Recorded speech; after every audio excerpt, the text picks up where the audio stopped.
So, we've heard from the deans, we've heard from distinguished speakers, but I'd like to introduce someone that I've been most excited to hear from today. He is a brilliant speaker, an amazing leader, and just a good human being. I'd like to introduce the man himself from the Pearl of Africa, Mr. Gordon Olemo. Ladies and gentlemen, put your hands together and welcome the representative of the class of 2019, Gordon Olemo.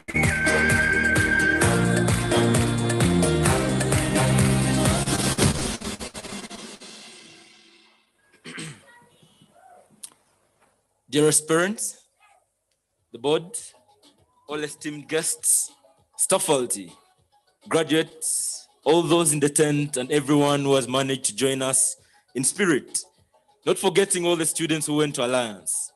Good afternoon.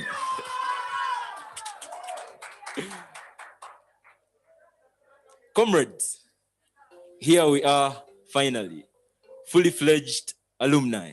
It feels nice to say it and, feel the gravity that comes with saying alumni.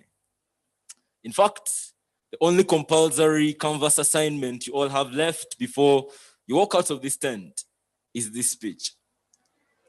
Congratulations, class of 2019, on this very momentous achievement. And congratulations in particular to those who received their diplomas twice today. My name is Olemo Gordon Brand, and I am from Uganda. Thank you, class of 2019, for believing that I could have a message to share for and on your behalf on this very auspicious occasion. It was on the 7th of September, day 4 of orientation, when I was strolling leisurely for the first time through the main common space. There, etched in bold letters on the blackboard, was a sinister warning. It read, "Smile, the worst is yet to come."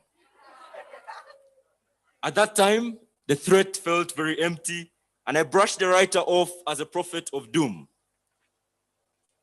who was reacting, of course, to their own experiences.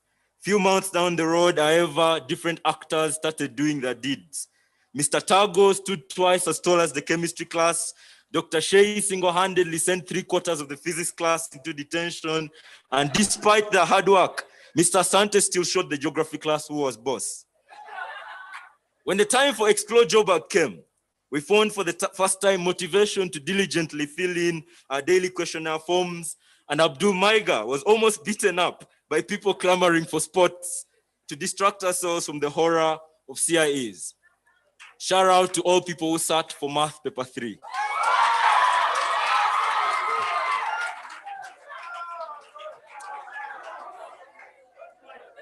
And when the number of SOS messages on Winnie's status increased, that September 7th prophecy began to make sense.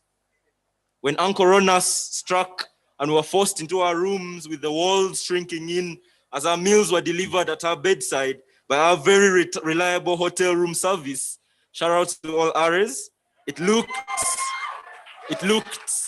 like we were approaching our nadir. But who would have imagined 2 years down the road, here we are, in a phrase by B.O.B. popularized by Mrs. Excellence herself, Chizoma Duru, they ain't got nothing on us. Best believe this is the part where we look at our parents and say, "Hey, look, ma, I made it." A lot of achievements have defined our experience. Multi-million-dollar enterprises, shout out to Ariel, Cedric, and Logic Science. UG and being open. Shout out to all our counselors. Unapologetic activism and resilience. Shout out to Hewan and Afrofem. Unprovoked karaoke performances. Shout out to Maxi. Contrasted with really good singing. Shout out to Heidi. Wordsmiths and books. Shout out to Dylan. Oh, inspiring artists. Shout out to Towela, Nyakwea, and every creative in the room. YouTubers, social media influencers. and fashion trailblazers. Shout out to Nelly, Yasa, and not forgetting those who pulled death-defying stunts on the AstroTurf and broke a few limbs in the process. Shout out to Caliphate and Agizo. But beyond everything, as many speakers before me have mentioned already, what ties all this together is resilience. Our parents even coined a name for us, the COVIDians. Not the coolest name if you ask me, but I don't think our parents should actually bear the burden of creativity. In the midst of what looked like a deep darkness, an unending tunnel, many of us were forced into the reflections that we got tired of doing at the academy. We were confronted with the question, why? Why should I submit another university application? Why should I dredge the deepest wells of my soul, searching for that extra motivation to push on, that extra discipline to finish that thesis presentation, and that joy to do so with a smile? As this particular day drew nearer, I wondered what sustained us in our solid state and extended our breaking points. Shout out to all physics students, they know what I'm talking about. My search, just like many of you, I assume, brought me back to one phrase, and you say it with me: we move regardless. An expression that our current SG chairman, Mr. Malik, rephrased to: we rise regardless. Indeed, we arose despite and through it all. When I joined ALA, I was sure I knew why I'd come. I was convinced I was going to continue on the trajectory of winning tangible trophies and preaching the need for a real Pan-African commitment to the future of this continent. As they say, you can only connect the dots looking backwards. It turned out to be 2 years of introspection and a lot of intangible internal transformation, just like many of you here today, brethren. One of the unforeseen avenues for said transformation was the call, the most humbling call by God to the leadership of ALA Church. Today, brethren, permit me to deliver my last sermon at the academy on the topic high castles. Sermons tend to be long, so bear with me. Since I don't want to lose my diploma, and in the spirit of MLA citation, I'll admit that I borrowed a part of this sermon from a revolutionary mentor, a friend, and a man who plays all extreme sports, not the least of all, chemistry, Mr. Peño. Our scripture today is Exodus chapter 2, and it's the familiar story of Moses. Moses was born in Egypt at a time when his people lived in bondage and slavery. They were forced to undertake back-breaking labor in the scorching African sun under the despotic regime with a brutal dictator.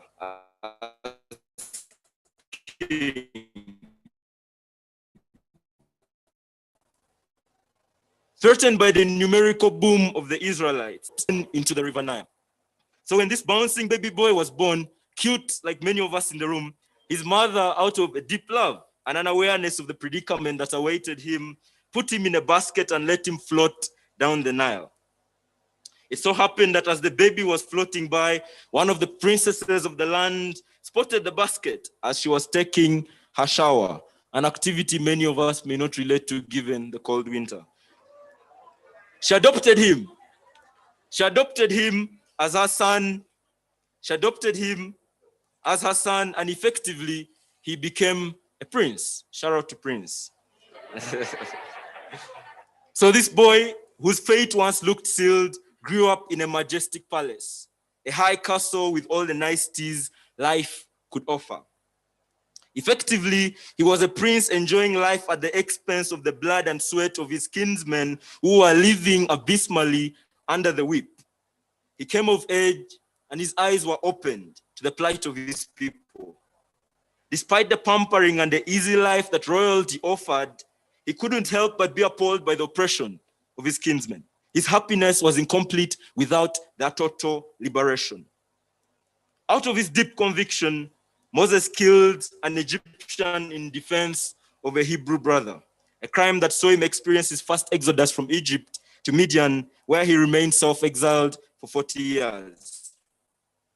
But even in the arms of his beautiful wife there, he never found rest. A part of him remained with his people in bondage.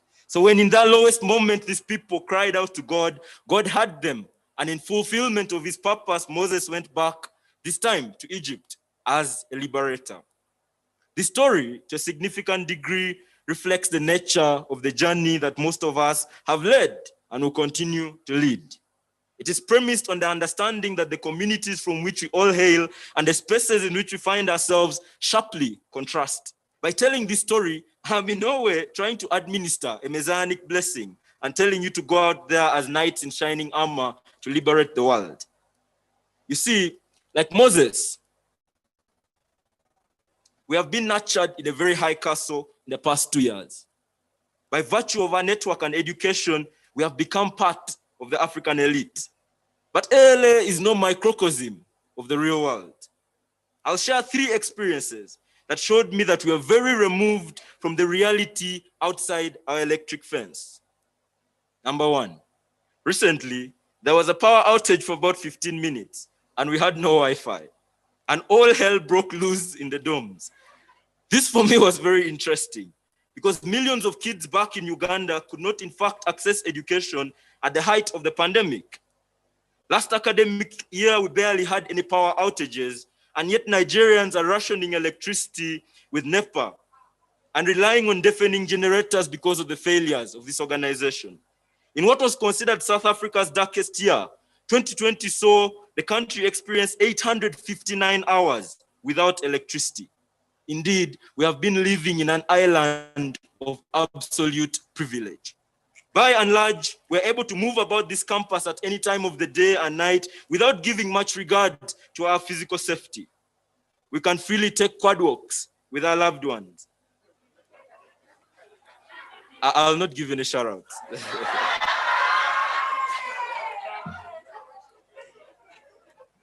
We can take those quad walks freely. And yet, most women in South Africa cannot take those same walks freely in their townships.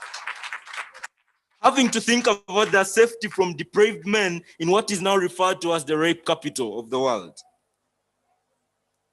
In our 2 years here, voter turnout for student government elections have been at an overwhelming low. But whereas many of us can coil into our cocoons of apathy and decide not to care about who the next chair lady of the student government is going to be, outside those electric fences, free and fair elections are a rarity. And one leader can single-handedly decide the fate of a nation.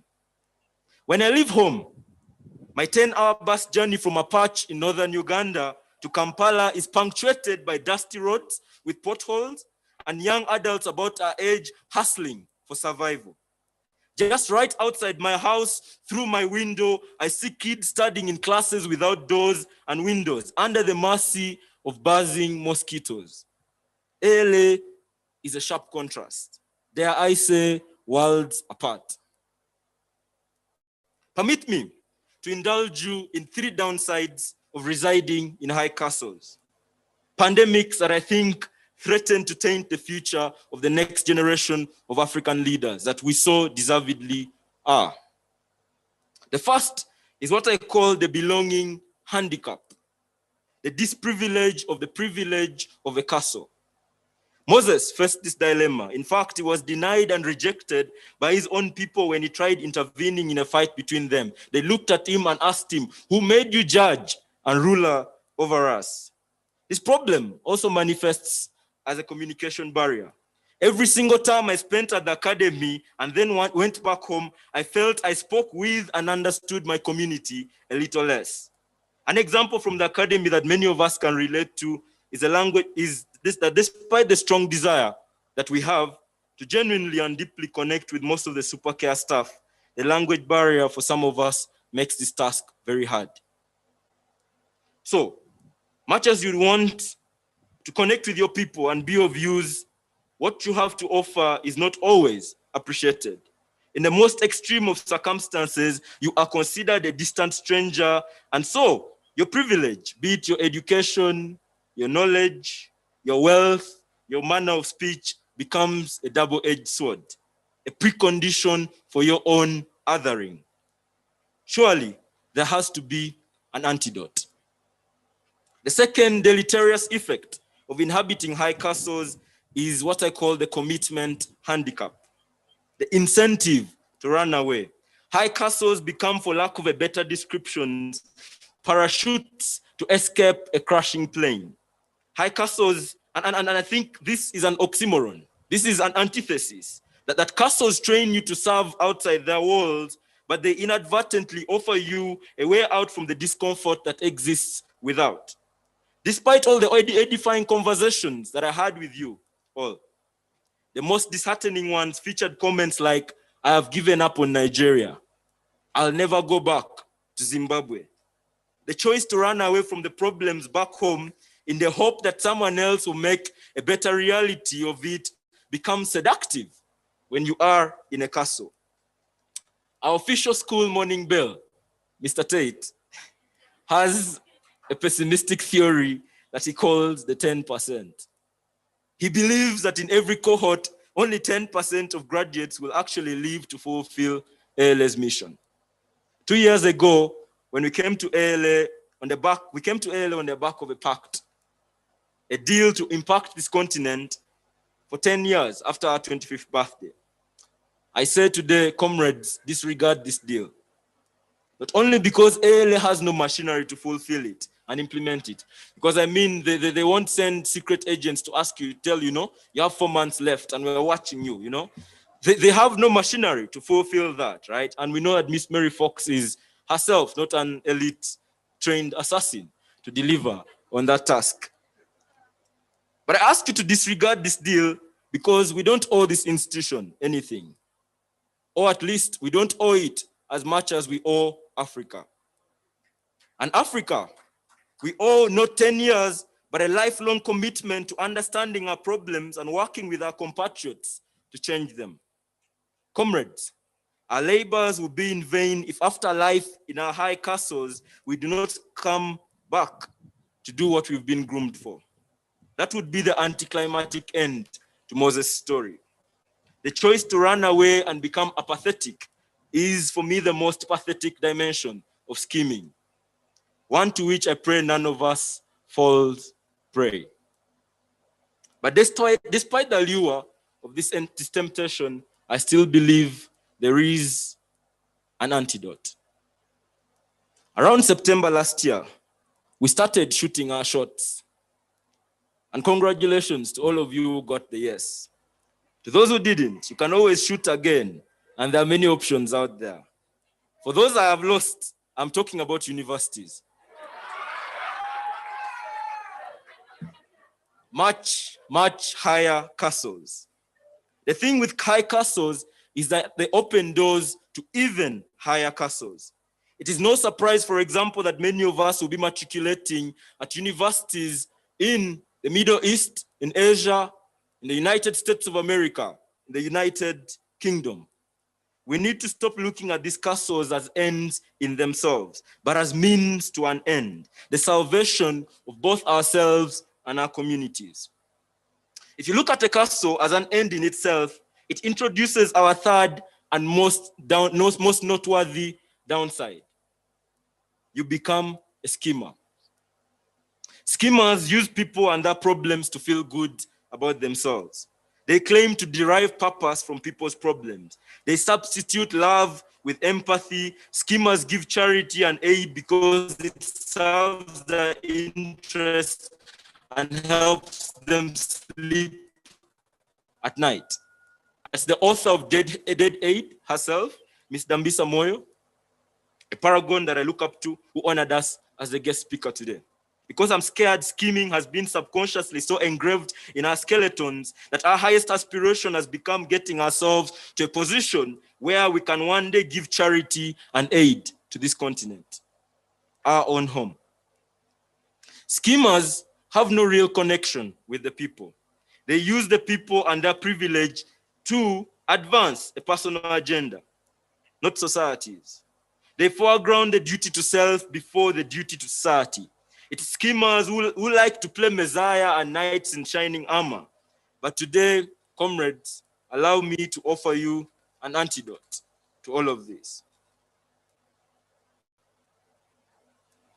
Love, Love, love, is the antidote. It is the fuel that spurred Moses to the fulfillment of his historic mission. Love is the language of the leader. To end my final sermon, I'd like to share with you 2 lessons on love. To start with, the proof of love is sacrifice. I struggled at the genesis of my 2-year journey here at the academy to deeply connect with people. This was because, for the most part, I was too self-centered, always looking to what others could give and do for me. But love looks for ways to give. Love does not center the man or woman in the mirror. I have watched and learned as we've all invested time and resources to establish and sustain relationships, be it platonic or otherwise. That's why we'll miss each other. Some more than others, though, because we committed to undertaking the labor of love, sacrifice. The sacrifice to be vulnerable with our hearts and emotions, to present your heart with the risks that someone could break it and shatter it into pieces. The sacrifice to learn a new language. The sacrifice of our time and resources. The sacrifice of humility. Our emotional labor is going to be our proof of love. Moses undertook this labor, reconnecting with people who had once rejected him. In one of my conversations with Mr. Peño, he reminded me that the most revolutionary act is being human. That the measure of our brilliance is going to be our ability to connect with people, to love them, and to feel deeply for them. We have to be ready to put in the emotional and the physical labor of connecting with the people we one day hope to serve. Dare I say, because we need our communities more than our communities need us.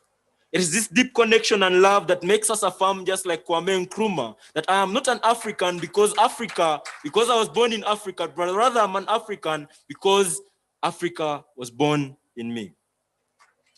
Secondly, love, like leadership, is not about you. It's about your neighbor.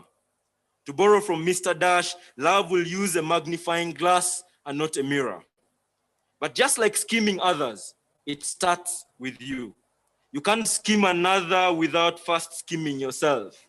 Similarly, you can't love another without first loving yourself. You can't lead a revolution of thousands and millions if you don't first permit that revolution within your own soul.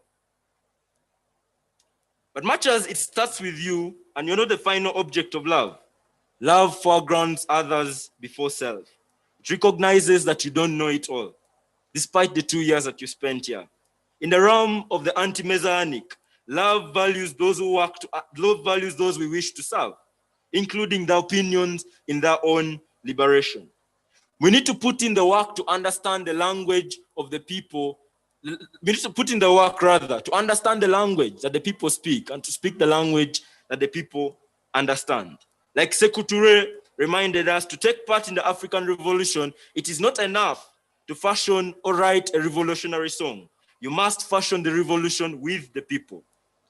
One of my mentors, Steve Bantu Biko, added that in order to achieve real action, you must be a living part of Africa and of her thought. You must be an element of that popular energy which is entirely called forth for the freeing, for the progress, for the happiness of Africa. There is no place outside that fight for the artist or for the intellectual who is not himself concerned with and completely at one with the people in the great battle of Africa and of suffering humanity. If you have love, you conscientize yourself. Love should awaken you to the injustices around you.